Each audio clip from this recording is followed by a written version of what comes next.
యూఈకి సంబంధించినటువంటి విషయంలోనే ఏ రకమైనటువంటి సమాచారం సిట్టు వద్దుంది? శ్రీహరి, ఇప్పుడు ఈ రోజు మొత్తం మద్యం కుంభకోణానికి సంబంధించిన ఒక మేజర్ బ్రేక్ త్రూ అయితే మాత్రం సంభవించిందని చెప్పవచ్చు. ఎందుకంటే కూడా ఇప్పటి వరకు కూడా ఈ కేసులో వివిధ 12 మంది నిందితులు అరెస్ట్ అయ్యారు. ఈ 12 మంది నిందితుల్లో కొంతమందికి సంబంధించిన బ్యాంక్ అకౌంట్స్ లో ఉండే డబ్బునైతే ఫ్రీజ్ చేశారు. కానీ మొట్టమొదటిసారిగా ఈ మొత్తం మద్యం కుంభకోణంలో 3,500 కోట్ల రూపాయలు వాల్యూ చేస్తే దీంట్లో దాదాపుగా 11 కోట్ల రూపాయలు ఈ రోజు హైదరాబాద్ శంషాబాద్ మండలంలోని కాచారంలో ఉండే గెస్ట్ హౌస్ లో, ఫామ్ హౌస్ లో సీజ్ చేశారు. ఇది ఈ ప్రిలిమినరీ ఛార్జ్ షీట్ లో యూవీ డిస్టిలరీస్ అని పేర్కొన్నారు. యూవీ డిస్టిలరీస్ లో ఈ కేసులో A1 గా ఉన్న కేసిరెడ్డి రాజశేఖర రెడ్డితో పాటు ఉపేందర్ రెడ్డి, విజయేందర్ రెడ్డి కూడా అందులో భాగస్వాములుగా ఉన్నారు.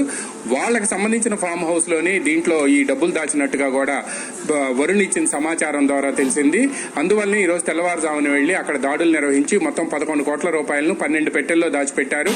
ఒక పెట్టెలో ఫైల్స్ ఉన్నాయి. ఆ ఫైల్స్ తో సహా మొత్తం స్వాధీనం చేసుకుని కొద్ది క్షణాల క్రితమే మనం ఇంత ముందు కొలీగ్ ప్రసాద్ చూపించాడు. అక్కడి నుంచి మొత్తం కూడా విజయవాడ సిట్ కార్యాలయానికి చేర్చారు. వరుణ్ కూడా అక్కడికి తీసుకొచ్చారు.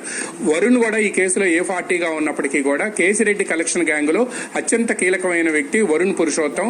ఈ వరుణ్ పురుషోత్తమాన్ని కుంభకోణం బయటగా సిట్ దర్యాప్తు చేస్తుందని తెలిసిన వెంటనే కూడా ఈ కుంభకోణంలో ఉండే పెద్దలంతా కూడా వరుణ్ని పట్టుకుంటే మొత్తం విషయాలు తెలుస్తాయని అతన్ని దేశం దాటించారు. అతను దుబాయ్ లోను, థాయిలాండ్ లోను ఉండి ఈ రోజు తెల్లవారుజామున రావడంతో అతని దగ్గర నుంచి కీలక సమాచారం రాబట్టి దాడులు నిర్వహించిన తెలిసింది. మొత్తం మెయింటైన్ చేస్తే దుబాయ్ లో ఒక డెన్ ఉంటే మిగతా 7 డెన్నులు కూడా అక్కడ హైదరాబాద్ లో వేరియస్ ప్లేసెస్ లో ఉన్నాయి.